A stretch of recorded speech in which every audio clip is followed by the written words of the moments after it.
Today, a controversy has hit the headlines from Parliament over some rather revealing remarks by the Congress's first family, Sonia Gandhi and Rahul Gandhi, who, in a familiar tone of arrogance and entitlement, made casual, dismissive comments about the President of India, Droupadi Murmu.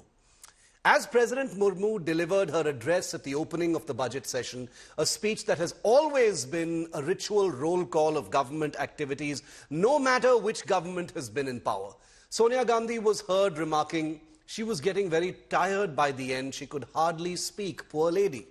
Rahul Gandhi, standing by her side, not to be left behind, called the address boring with a smirk and complained that the President was repeating the same thing again and again.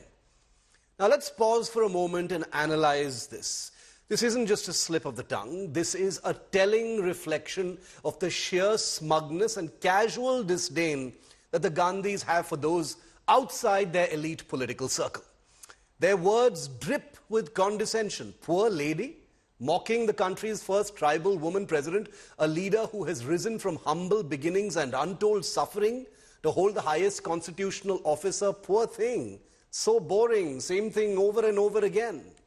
Is this how the Congress party, which claims to stand for inclusivity and democracy, treats a woman from a historically marginalized community? Sure, the Gandhis will probably argue that they were attacking the office of the president. It wasn't personal and not Murmu herself. But does anyone really believe that? Does anyone really buy that? Would Sonia Gandhi or Rahul Gandhi have made similar remarks about a president from their own political camp? The answer is clear. This isn't just disrespect. This is outright elitism, arrogance, and snobbery. This borders on social contempt. More importantly, politically speaking, the Gandhis have once again expended their ammunition on the wrong target. Their real battle is with Prime Minister Narendra Modi and his government. Their battle is with the BJP.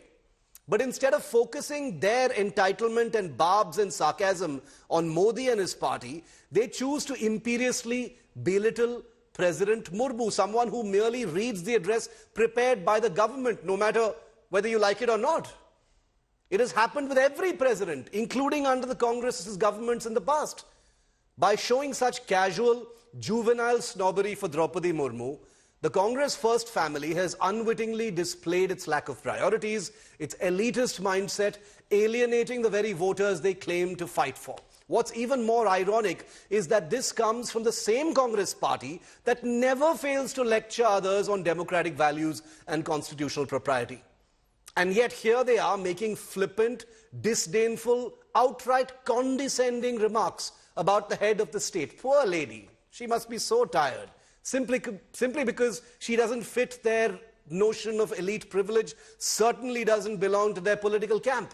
How dare President Murmu follow protocol and not step out of her constitutional constraints and do whatever the hell she pleases?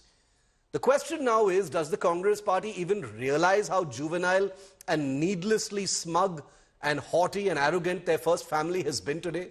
Will they acknowledge their disrespect, or will they, as always, shrug it off with their usual air of entitlement?